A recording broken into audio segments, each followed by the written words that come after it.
on this way. All right.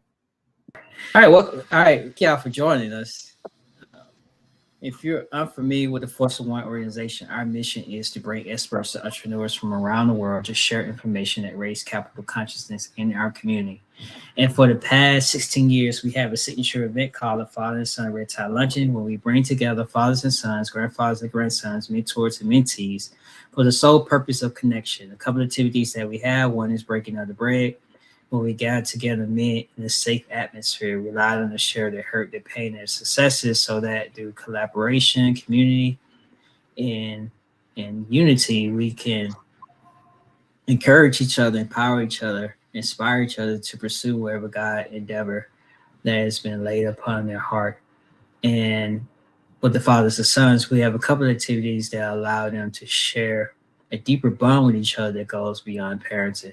Dr. Frank. Amen. Amen. Thank you, Brother Fred. I don't see it on Facebook. You know, yeah, guys are. Yeah, it's on. Okay. Yeah, it's on. It's live. Okay, yeah, I don't see it here. Okay, I'll find it in a minute. So I send it out to some.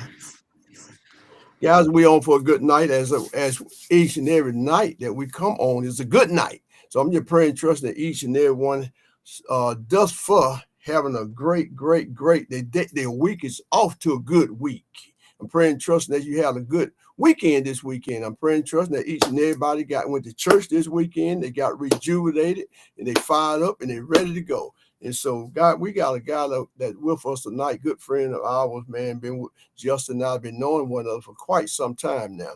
So I asked him about coming on tonight, and he so faithfully accepted it.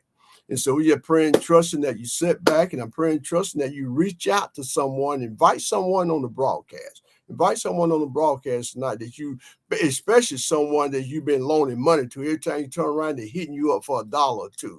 You know, so reach out and invite them on the broadcast tonight. Just maybe they'll pick up a nugget or something that be able to help them along the way with this financial journey. Because times like this, guys, there's never been a better time to be born on the face of this earth than right now. There's just so many ways and opportunities that's out there. You just got to just pay attention and take action. Because, you know, like it's going to be a lot of distractions and everything's coming upon us, a lot of distraction. But you got to continue to action despite the distraction. You got to take action despite of that. You got to tunnel right through it, man. You can't be so easy to throw your hands up and say, this is just too much, I give.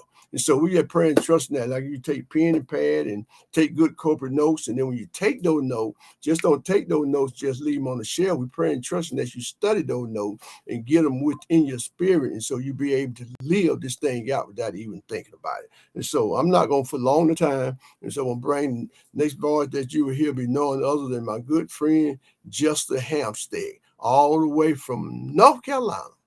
All right, Justin, I think I got it right that time. All right, my friend, go ahead. Take it away. Sir. Yes, sir. Well, I definitely appreciate the introduction. Dr. Marshall, as I call Uncle Frank. Yes, I really do appreciate it. It's a pleasure to be back here with each and every one of you. Tonight is going to be a very interesting night because I think I'm going to go a bit further than what I tend to. But our topic, you know, how to make money while you sleep. A lot of people, and especially in today's society, we see there are more people. And before I even use this analogy, I don't want people thinking that I'm saying that investors are lazy. That's not what I'm saying. But in today's society, a lot of younger people tend to lack the desire to work. Come on. Most people want to sit around and, you know, during the day and just sit at the house or drink or smoke or eat, whatever they do. That's what they want to do. And they want to receive a check in the mail. And so when we look at that, that's not really the stature of someone who's a leader and someone who is out here trying to make a difference in society, who wants to make money while they sleep, but they're benefiting others while they're doing it. Yes. So that's what we want to focus more on. You know, how does making money while you sleep allow you to benefit others? You know, as an investor, that's what I tend to preach is making money while I sleep. I do that through providing housing to other people. I provide jobs for other people. I also provide education to other people and mentorship. So how do you get paid for all this stuff while you are asleep at night? And so I think a good starting point, a lot of people do not actually know some of the principles when it comes to how to organize their money. And when I say organize your money, knowing that you're not spending more than what you make. Because when you spend more than what you make, then you find yourself living in a hole. You're living in a hole, you're living in debt, and then you can't really get out of it. Come on. So in order to do that, we have the simple thing, and I don't want to talk like I'm talking down at anyone, but we have this thing called a budget. So when you have a budget, you know how much money you're bringing in, and you know how much of that money that you bring in that you can spend. And when you do that, you actually set yourself up so that you can put something in what we call a reserve. So a reserve might be your savings account. It might be a money market account, maybe even an investment account, if you want to call it that. But we set it up so that we have something left over and we're not living paycheck to paycheck. Because when we live paycheck to paycheck, that's all we're going to ever do is live paycheck to paycheck. You go to work to come home and spend the money on your living expenses, then you got to go back to work in order to keep those living expenses going. And no one wants to live like that. That's like living in prison to money. Money has become your master, basically. And that's because you're having to go to a job, and God forbid the job shut down. Because now you're still going to have those bills that you were taking to live off of. So in order to do that, that's what we call having a budget. So we set the budget up. And when we set the budget up, we set it up with whatever it is that we bring in during the month. Now, that can be money from your job. That can be money from if you go out during the summer and cut yards and you get paid for that. That can be that income. It can be income you have where you, let's say you sell clothes to people. You can work, some people work at flea markets. Some people work at, they're all different types of places you can work to receive money. So with your budget, you record that money, and then you record what you have every month, what we call fixed expenses. Those fixed expenses do not change. Your mortgage is a fixed expense. It is the same every month, unless taxes go up one year and they raise it by $100 or so. Your mortgage is going to be the same. Your car note will be the same. Normally, your insurance stays the same unless you have too many claims on it. And then you have an amount that you spend for gas. So you might 1 month spend a little bit more than gas, but as long as you stay within budget, you will be good. So if you say, well, this month I see gas prices have gone up, I'm probably, instead of $400, I'm probably going to need $500. And you do that, but you make sure you're not spending more than what you bring in. So when you record whatever it is that you're bringing in, you now have a plan for where your money is going to go. That money is going to go for whether it's gas in your car, whether it's food on the table in the refrigerator, whether it's your mortgage, whether it's your rent, whether it's your light bill. You know, that's where that money goes, and you should have something left over. You should also have some in there to give to God. Because when we give to God, God is definitely going to give back to us. He won't ever let us go hungry if we continue to pour into his kingdom. Now, some people say, well, my bills are too much. Well, cut back on your bills. Don't rob from God. Because God, if you rob from him, how's he able to bless you if you continue to rob him? That's not a good idea. I would say cut back on some of those expenses that you have, and that way you can actually do something with your money. Now, I was talking earlier to Uncle Frank, and what we have that I tend to use for people who are getting started out with, they say, well, I don't have anything saved. I don't make enough money, or this bill is too much, and so I'm not going to have enough to put into my savings. So what we have this thing called it's like a pyramid challenge. It's a 52-week challenge that we place people on whenever they're about to start out with their savings routine, or putting something aside in their reserve account, whatever title you want to give it.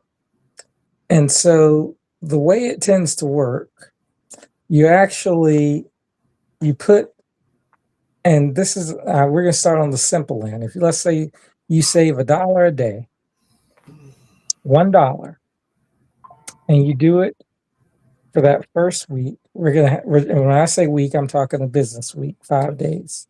You'll have $5. The following week, you do $2 a day. So $2 a day.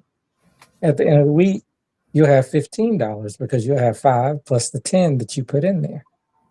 The next week, we start with, I'm saving $3 per day. If I save $3 per day for 5 days, that's 15, and 15, that's $30 that I have. Now, if I do it, and the next week, I save $4 a day. $4 a day, that'll be $20 at the end of the week. So now I have $50 in my account.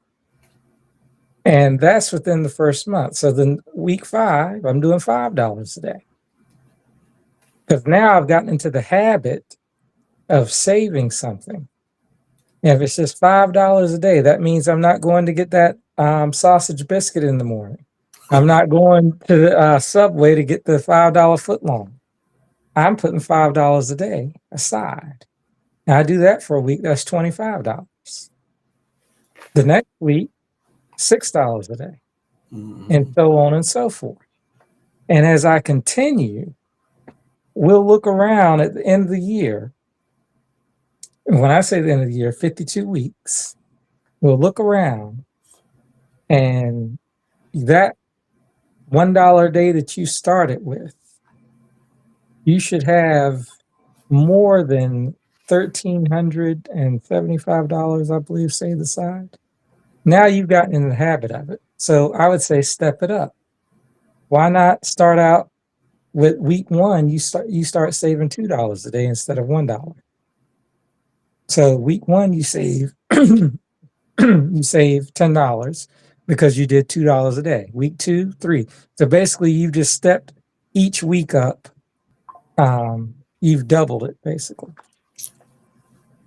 So I have that pyramid. I can share it with anyone who's interested in seeing it, and it will kind of get you in the habit of putting something aside. And when you look around and you see that you have money that is sitting aside that you've saved over the course of a year, just from being disciplined like that, then you will then have capital to put into any type of investment that you want to, whether it's paper assets or bonds, or if it's in stocks, if it's in mutual funds, even if you want to do it into certain insurance policies. They got all kinds of stuff out here that you can invest in. But when you have the access to the money, that's when you're able to move forward. But you first have to start out with that budget so that you can have the discipline to see what it is that you need to put aside. So I had one person, and this was maybe back in February, that got on the challenge, and they said that they were going to start with $20 a day. Wow. And she said that she spent that, she would go out for lunch and spend $30 and then go for dinner. And she would sometimes go to the bar and get a glass of, whatever she's drinking. and she'd end up spending $40 there. So just in food, she was spending $60 a day. So she said, yeah, I can save $20 a day. So she did $20 a day for her first week, and she looked around, and I think at the end of the year she had almost seven or $8,000 that she had saved up. And then she went out and she invested the money into a property, and now she gets residual income every month off of that property. Mm-hmm. So when I talk about making money while you sleep, you have to first get disciplined to know what it is to put something aside. Yes. And when we do that, it makes things a whole lot smoother for us going forward. So when I talk about that, some people say, well, if I wanted to buy a house, I can't afford the houses around here because they cost too much. That might be the case. But has anyone ever heard of a foreclosure? A foreclosure, meaning someone couldn't afford the house before you, and now the bank is trying to get it off of their books. Yes. And so when that happens, you're able to buy the house at a discounted price and you own it. Now, there are different ways you can do foreclosures. You can go in and might get it at an auction, or you might know the homeowner and their house is about to be foreclosed on. And so they say, hey, do you mind taking over my payment? So you do a subject to. So basically you're buying the property subject to, and you're just taking over their payments. You're not having to put a down payment down. You're just taking over the mortgage payments. And once that happens and the mortgage payments are caught up, the house is now yours. Amen. So if you want to sell that house and just get you some extra capital, why not sell it? And you can now sell the place, pay the mortgage off, and let's say it puts the extra 50 grand in your pocket. And all you did was pay mortgage payments for a few months. And now you got $50,000. You can go out here and make some moves. Some people like launching franchises. Some people like launching multifamily properties. Whatever it is that you want to do to create some money, make sure it's going to be some money that is created that you can make money while you sleep. Now, Uncle Frank, as far as the next phase of the question, do you mind if we pause for a minute for just a little Q&A, so I'm not just rambling on? I want to make sure I have people engaged with what it is that I'm speaking about. Does anyone have any questions? Does anyone have any questions? If you does, you can put it in the feed. My question was posed, what is your favorite book? My favorite book? Well, the book that introduced me to money, I will say, Rich Dad, Poor Dad is my favorite book. It teaches you about the life aspects. It's not all about your title, all about your job. It's about managing your money. And when you can manage your expenses, you can be the janitor and be richer than the doctor.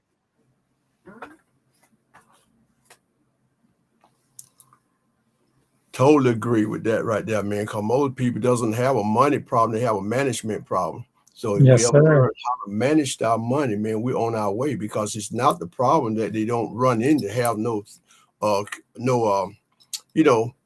mix up with money. It's not that they don't have any money; they just don't know how to manage it. That's the big problem. But once you learn that, you're on your way.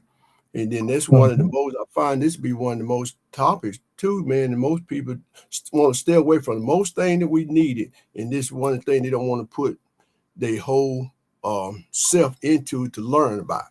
They rather complain about money and don't have no money than learn how to handle money, So yes, sir. Just got to just jump in and learn it. So I love that. I love that challenge. What you just saying, man. That's awesome. You said like you start, and then a lot of people saying they can't save money. You can't save money because you're telling yourself you can't save. But that challenge that you just laid out right there, man, it's just so plain and so simple. Yes, sir. $1 a day, cause like you were saying, we spend more money more money than that eating out every day. Yes, sir. You got to start being a little bit more disciplined. You can And see, do we're not whatever. conscious of it because we're just thinking, oh, that's just food. But if we were conscious of it, and I'm putting that aside to go in my reserve, what can you do with it? Mm-hmm. What you say to someone that says they can't save no money? What's your thought on that? What would you tell someone that told you that they can't save no money? I would try to work with them honestly, but I would tell them that why do you feel that you can't save? That would be the question I pose to them. And they say that I can't save because my expenses are too high. I say, well, that's where I come back with cut back on your expenses, cut back on what it is that you're spending money on. And then if they say, well, I don't make enough money, I'll say, well, how much do you need to make in order to save? Because anyone can save. Right. So I would actually pose the question as a challenge I revert the question back to them because I don't believe that there's no one that cannot save. Strongly agree. Strongly agree. It's a mindset, man. Yes, everybody's mindset. Who that is one that said who that says that one that think that if you feel like you can't do it, you can't do it. You can't do it, right? Yeah, you are what you tell yourself. That's it. That's it. It's that simple. It's not hard. It's just making up your mind. So this good stuff, man. Money is something that's gonna be with us always, but that's one of the least thing that people want to put their interest in for us learning. Yes, sir. They read all kind of books. We won't read no money on books. So that was a good question. Fred asked you about what book what's your favorite book?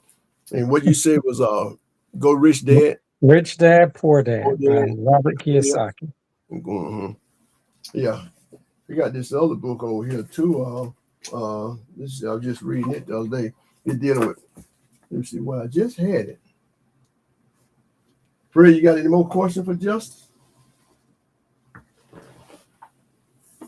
This a good one right here about fake. Oh yes, I've read that one as well. Mm-hmm. I started reading all of his books. Mm-hmm.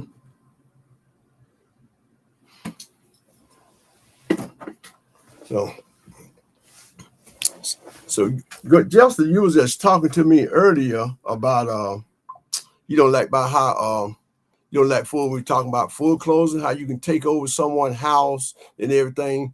Like someone that can't pay the house, no, you just come right in, just take over and pay the back payment and this and that. Then you can sell the house the next day if you. So share a little bit of something. Share a little bit of that with. That's called a subject to. So a subject to transaction. You're actually getting involved with the homeowner who's about to lose the house to the bank, and you're able to take over the payments that they have basically defaulted on. So let's say they've defaulted on 4 months of pay. No, let's say they did 6 months. It is 6 months of payments, and each month that payment that they missed is continuing to go against, their credit. Then eventually the bank says, well, we can't take this any longer. We're going to foreclose on the house.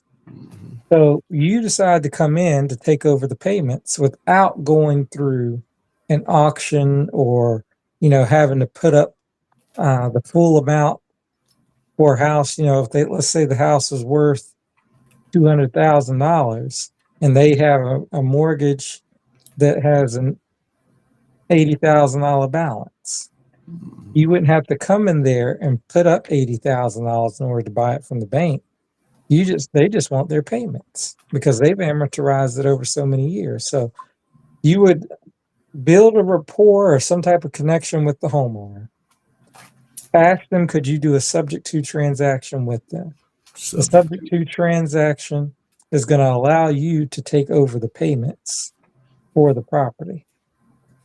And when you do that, you've made the back payments, and let's say their payment was $900 a month, or let's just say $1,000, and you have 6 months of payments to make up. You got to pay $6,000 to be in the green with the bank.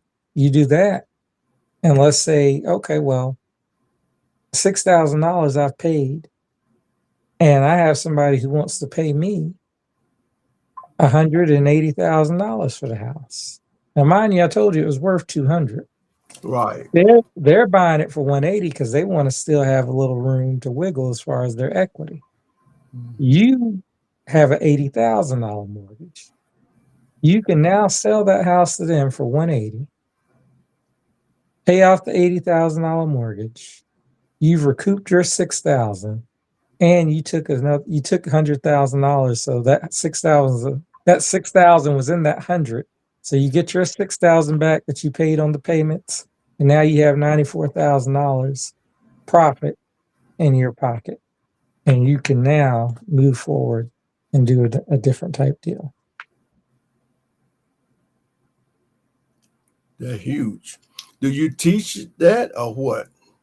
That would be more of, I would do something like that more one-on-one. If someone was interested in such a that, how would they get in touch with you? Well, we can definitely give my email address, or even if they, there's certain people I know that I know on here, but even people that would want my contact info, I wouldn't mind sharing it with them if they wanted to request some additional information on that. So if anyone want that information, just put it in the feed and we'll make sure we get it to you. And they have different websites that you can go to in order to find properties. You can go on realtors.com. You can go on, even some of the banks have a list. They have their website, and they will show you the properties that are up for foreclosure. Okay. If you want to do some further research. Go ahead, Fred. So Justin, what would you say for people that are dealing with sudden job loss right now, and they may or may not have received a severance package to carry them on? How would they go about making money in their sleep? Well, for someone who has lost their job and that was their way of receiving all their money that they got. Now, let me ask, and this is just me, would this person, where would they be living at right now? They'll be living in a Do they have an apartment? Yeah, do they have an apartment? Do they have their own home? You could speak on both ends. Okay, well, I would actually, because I've been in the situation where I lost my job 2 weeks before Christmas. This was like 12 years ago. My company was going through a merger, and they let me go, and I was, man, I didn't know what to do. And so I actually connected with this lady at, she was at the housing for foreign exchange students at Georgia Tech. I connected with her, and she told me if she actually had some students that were coming in from out of the country, and did I have an extra bedroom that I could spare? She asked, and I told her yes. And we negotiated a price, and she said, as long as you can provide housing for them for a semester, then they'll pay you monthly on the first if that's what you require. And that's what happened. And that ended up taking care of my mortgage, my light bill, my HOA, because they paid enough to, it was lucrative enough that it did that. Now, mind you, I was still looking for a job, but I utilized one of the empty bedrooms in my house to give to a foreign exchange student, and they rented it from me. And if you don't have a house, let's say you're still staying with your parents, and you want to figure out, well, what is it that I can do in order to get some additional money? Well, that's where the creativity comes in.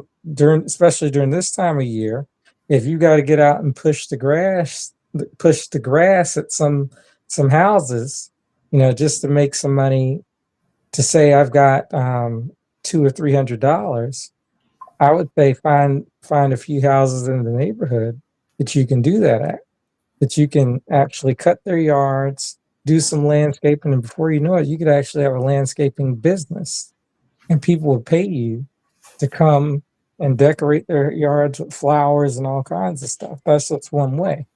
Some people actually they partner with some of the businesses, and the recycling. If y'all ever seen the recycling bins, they will partner to actually take care of that stuff off for them. And if you do that, if you take some cans to a recycling center, they pay you for stuff like that. But you're still living at your parents' house, but you got some money for partnering with the whatever company, whether it is Walmart or Target, or if you go to one of the office buildings downtown, and let them know that you have a service that you can actually carry the recycling materials as well as the trash away. And this is my contract. Would you be willing to commit for 90 days?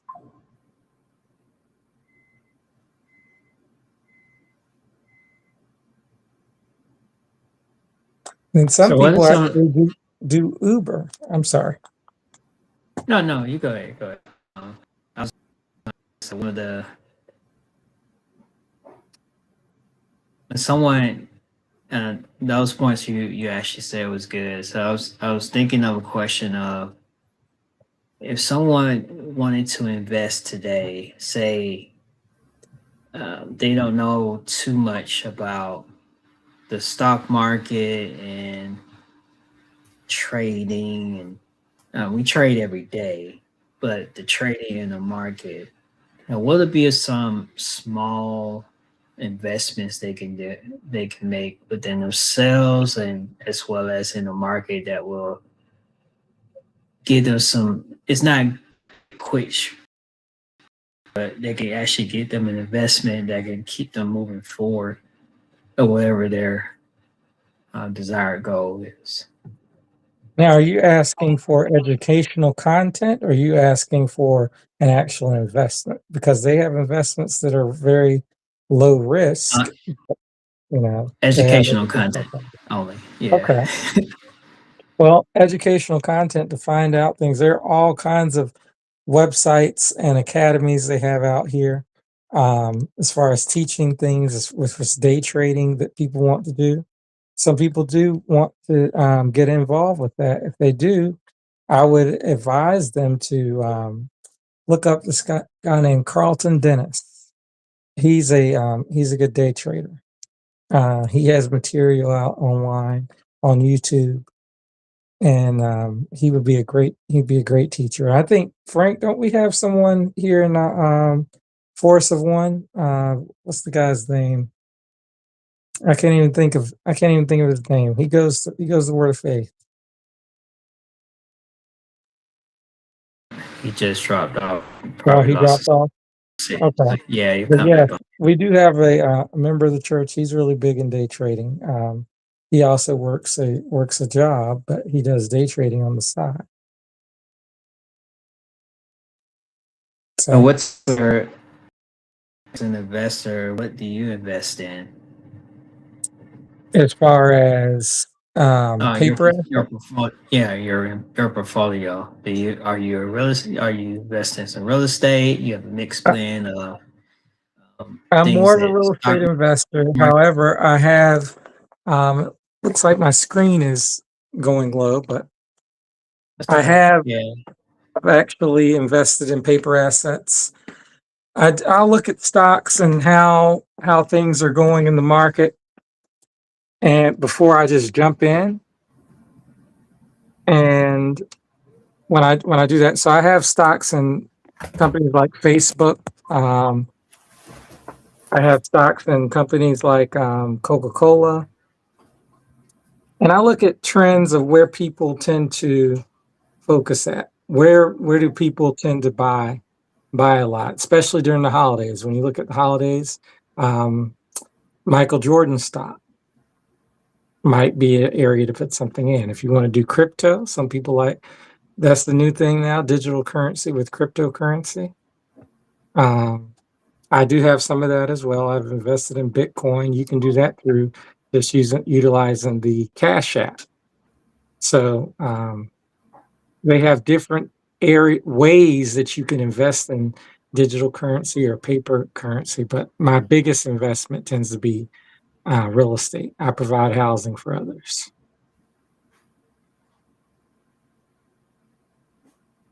That's good. That's good. So, what gave you the mindset to? I know you mentioned about your story about losing your job and Georgia Tech, and was able to lease out rooms to make ends meet, and that started you on your journey. The mindset of actually being a full-time investor and staying the course and not really looking back. So walk us along that journey briefly on how that you keep the mindset to keep going, even through, because you've been through different economic ups and downs. Yes, sir. Kind of walk us through that. Okay. Well, essentially, it was more of a I've got to succeed. How am I going to succeed if I just continue to stay seated? I've got to do something to make change. I've got to succeed, and if I'm going to succeed, I cannot just sit here and complain and cry and wallow in my own misery. So that was one of the things I had to be motivated to do so. Then when you see people and it's unfortunate that, we have homelessness and things around the city. And then you say, well, what can I do to help eliminate this? Well, I was introduced to how I could actually purchase property. And if I purchased the property, I could house the homeless and receive funding from the city. I said, wow, that would actually do something. That would help the problem, not only help the problem, but I get paid for doing it as well. So tell me a little bit more about it. Well, the city has different programs for homelessness, including tax incentives. They have grant opportunities. They have things where they will pay you to house the people for them so that you can get them off the street. Now, if you want to take on that responsibility, you don't necessarily have to be the one to run it, but you have the dwelling where they're staying, and you get to collect the incentive for that. You know how, and we take it to the Bible verse where say, give and it shall be given unto you, pressed down, a good measure, pressed down, shaken together and running over, shall men give into your bosom. Well, that's a great example of that, because if you're providing housing for someone who can't afford housing, but the way you're receiving the money is through the city, because the city grant dollars that they receive from the state, they actually fund your structure. They fund the utilities, they fund the food, they fund the operation of it, because you're actually doing something to help these people get off the streets. Please don't even introduce the educational aspect, and you start doing trainings and they can be engaged in that. You are now doing something to change the community. And the money came from the city to actually say, hey, I have a spot and I want to put people in it, and I want to get the homeless off the street.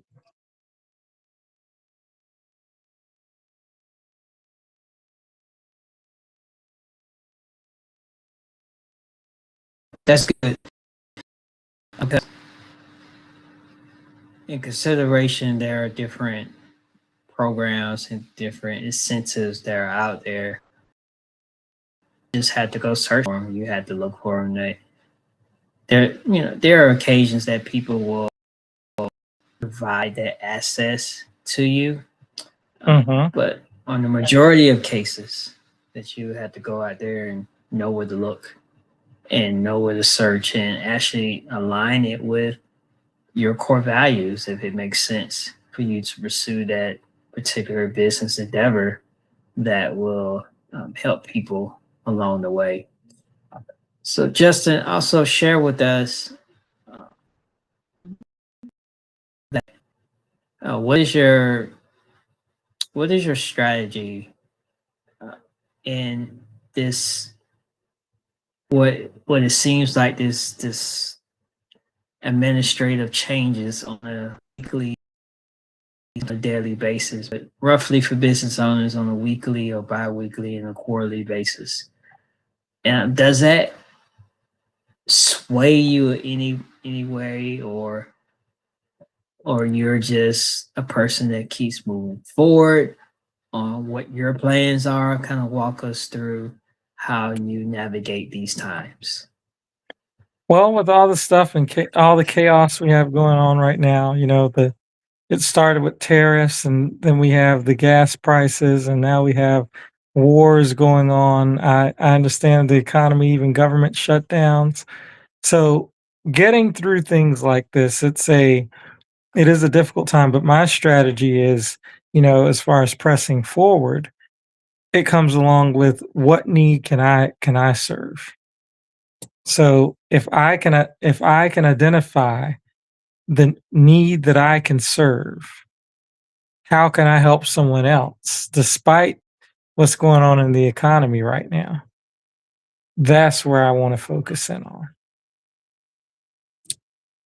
And it's a simple it sounds simple, but it's not really simple, because I can say I want to help them, but how am I going to help them if I don't have the resources to do so? If the resources are tied to the government and the government is shut down, how do I get to that? Well, then it's like, well, I've got to make a way out of no way. How do I do that? Well, I've now got to I've got to lean on God anyway, but I've got to lean on Him to guide me to different individuals that we're going to speak with, because there are people who've gone through everything that's happening now. There are people who have lived through stuff like this, and I'm blessed to have them within my inner circle, and I can go to them and say, "Hey, I know you saw this back in like 1995. How did you all handle this?" And they'll tell me what worked then, and I can see, okay, well, how do I make it work in today's society with the technology that we have on hand? There's a lot of things that they were doing back then that I know we can do now. So again, what need can I serve, and how can I serve that need? So what of serving need? Do you just serve every need that comes across your mind, or across your face, or Well, in your eyes, it's where or my however passion terminology you want to lies. use it?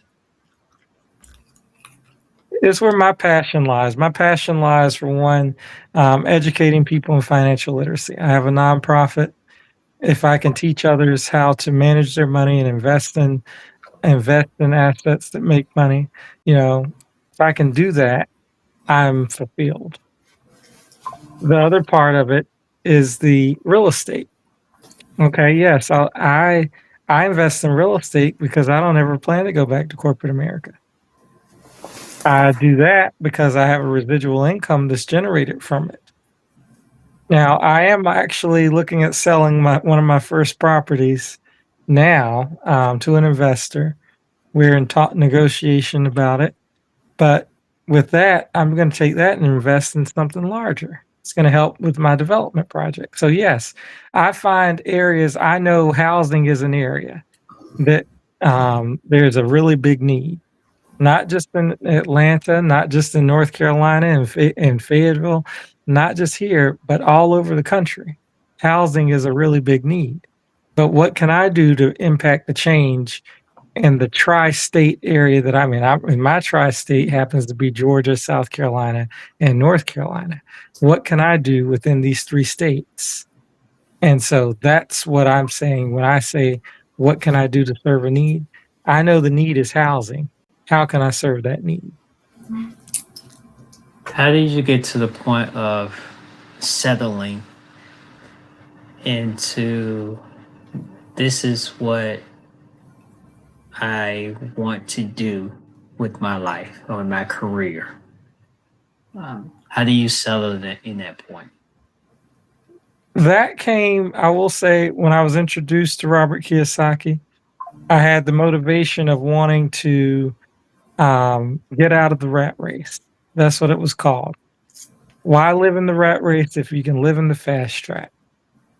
The fast track was going after your dreams and goals. And my dream was to have a financial literacy center. I wanted to have an academy where people just came to my academy, but that was back when we were still in brick and mortar. I still do that, but I do it virtually now. And so that was the dream, but what were the things that would get to the dream? And so reading that book I read it at 16, then I read it again at 18.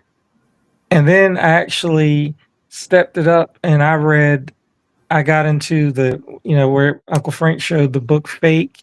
And then he had one called the Cash Flow Quadrant. And so I started reading that stuff, and it was really taking my mindset from just to go to the 9-to-5 job.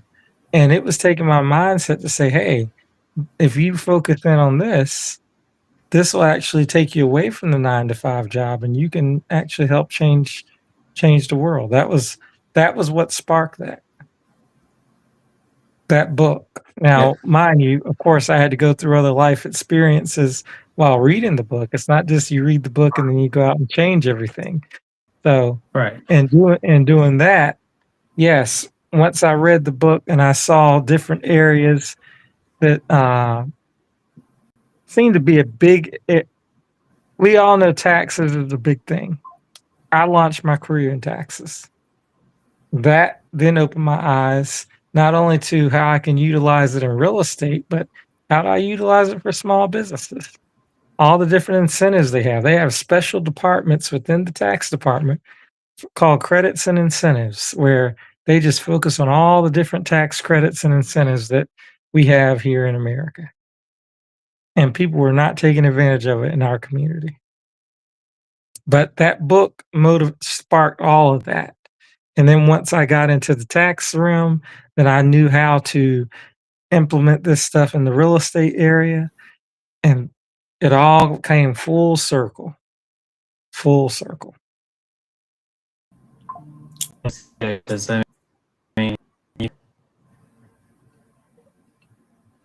it's good when you can say to the foundation of one of the foundation of financial literacy is understanding taxes, because a lot of people not a lot of people, some people that make a decent amount of money, 6 figures or above, kind of forget about the tax part of it. And which is vital, and especially going into investing into real estate, is understanding what is your depreciation in that asset versus liabilities, what's your your capital gains and your capital losses, and what you can actually liquidate and write off when which is called depreciation of your property.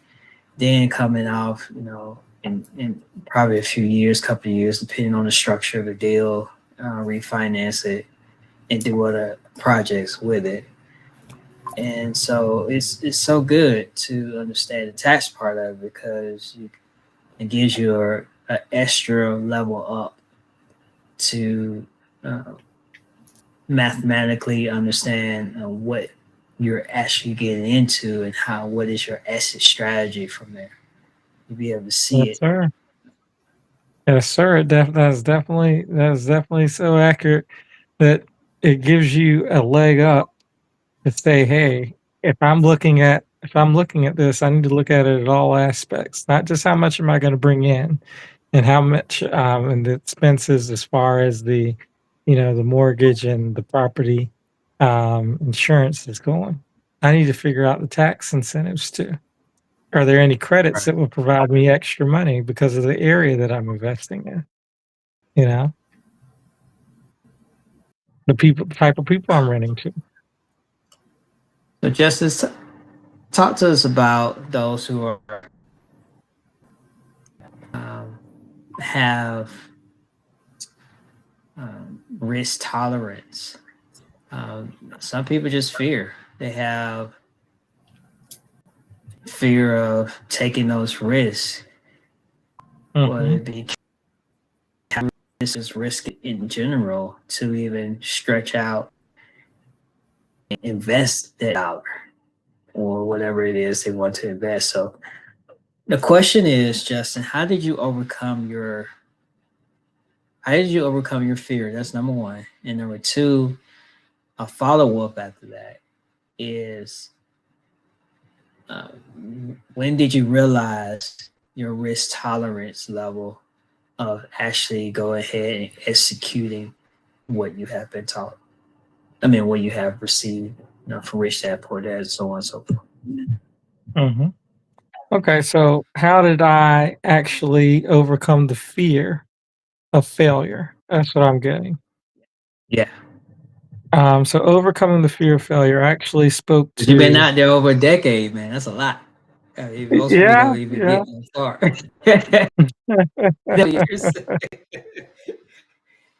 So yeah, I went to a conference. I was out in Los Angeles and I heard Dr. Cornel West speak. And Dr. Cornel West, he made the comment, if you always walk around fearing, you'll never move from where you are. If you ever want to go somewhere, yeah, you're going to have fear, but that doesn't mean don't do anything. If you allow fear to hinder you from moving forward, you're going to stay in the same place. And you don't want to look back and essentially be in the same place that you were a year ago, 2 years ago, 5 years ago. Because if you do that, what have you accomplished?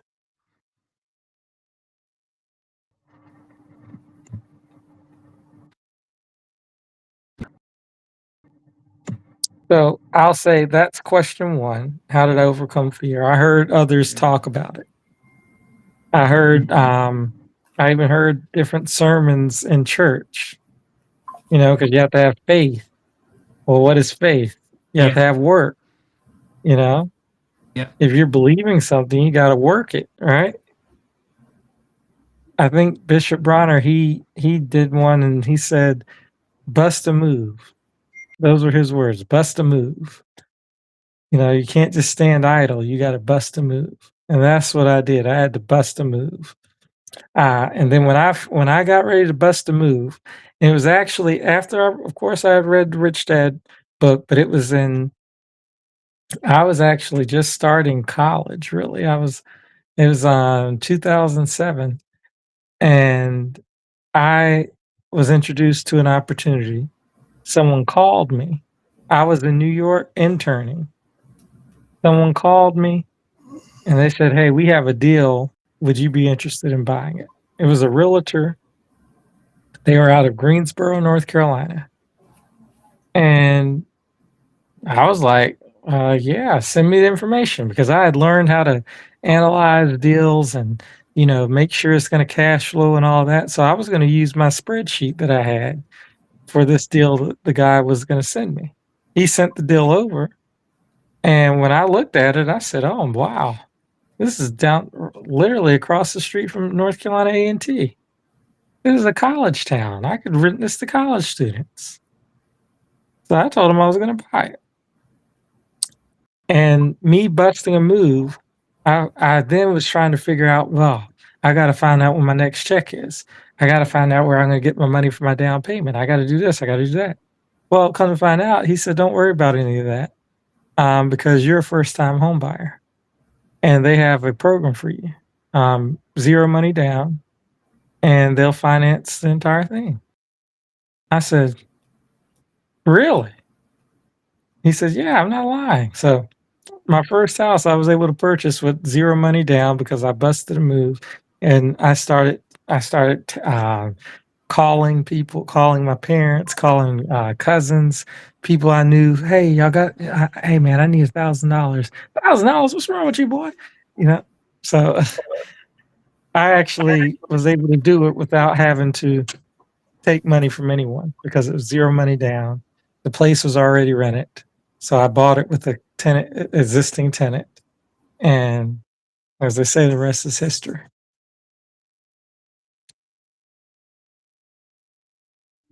That's really good. You know, Dr. Frank is trying to get in. I think he had to clean out his catchy on the phone, so it keeps dropping him. You know, we coming up in time, trying to give him so he can give a last word. But I ask you one more question just to give him some time to come on. If not, then we'll go ahead and wrap up the live broadcast. So, is that um, when in considering Justin, your legacy right now, what would you say your legacy would be to for yourself personally, but also the external part of leaving a legacy for others? If you was talking to a young person right now, if you was talking to a young person right now, and you had to give them some advice, they would take from where they at right now of becoming your future self. What advice would you give to that young person?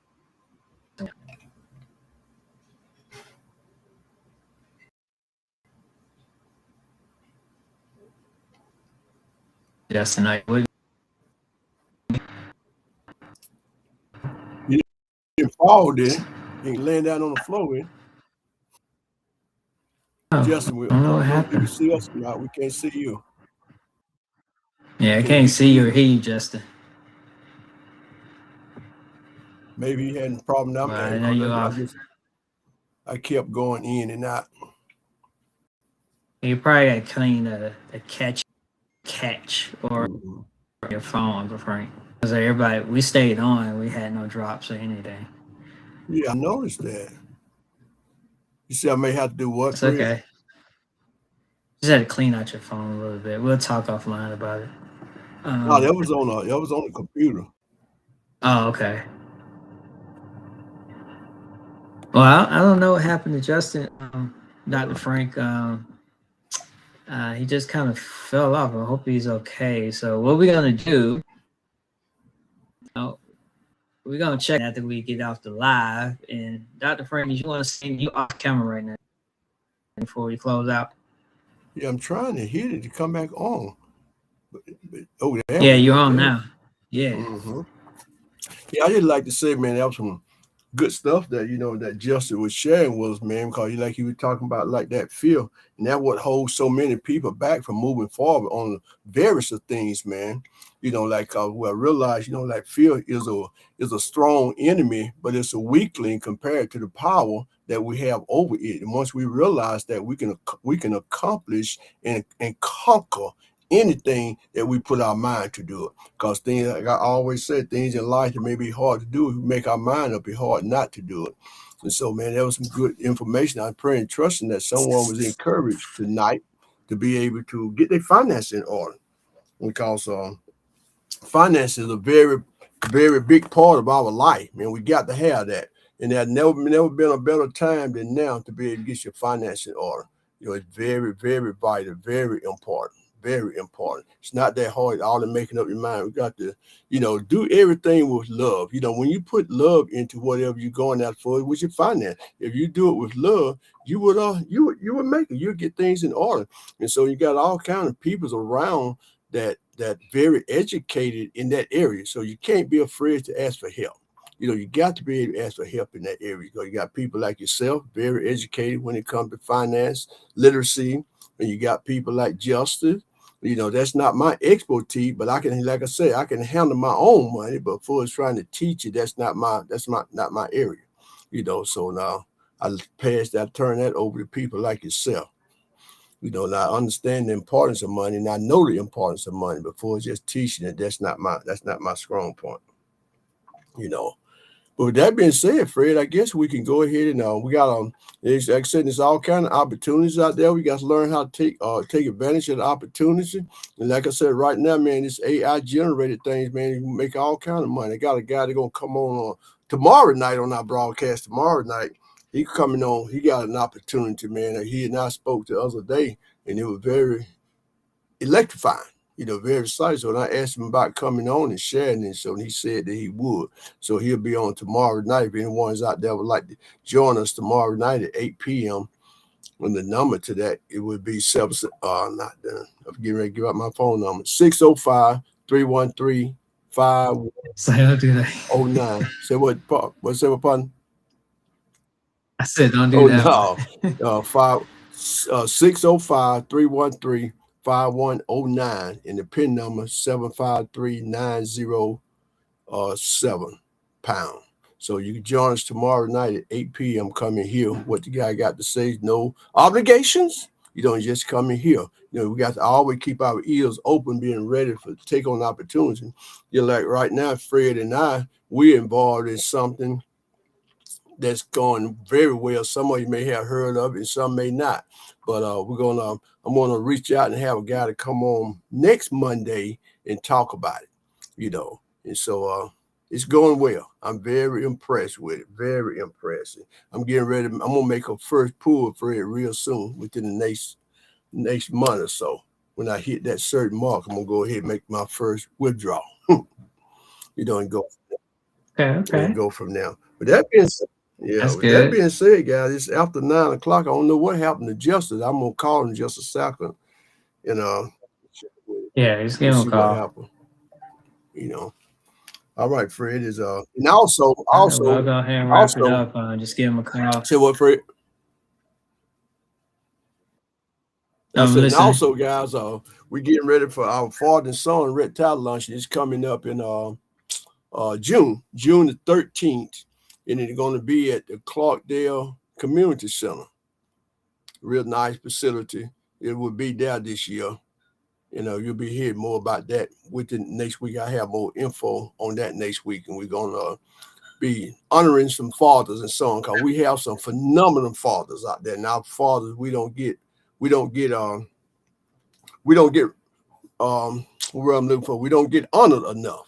We got some outstanding fathers out there. We got some outstanding young men out there that we need to start privileging one another. That's very important. We got to continue to encourage one another. There's nothing more powerful, more stronger than encouragement. Because, encouragement to a person is just like oil to a vehicle. So we need to start doing more of that. So call someone tomorrow, guys. Call somebody tomorrow, at least 2 people. If not 2 people, at least 1 person tomorrow, and just encourage them. You don't have to stay on the phone no long drawn out thing. Just call them encouragement, because time like this, we dealing with so much. Everybody need encouragement right now. Everybody need encouragement, even me. If you want to call me and encourage me. I can use it as well. I do it so much, and every once in a while I like to get one back. So with that being said, Fred, time and fun spent, man, is back in your court. You can close us out. I want to thank y'all again. Stay tuned to the announcements of the Father and Son Red Tide Luncheon. It's our signature event on June 13th, and we'll have. Fred, I mean, cut you off. Tell them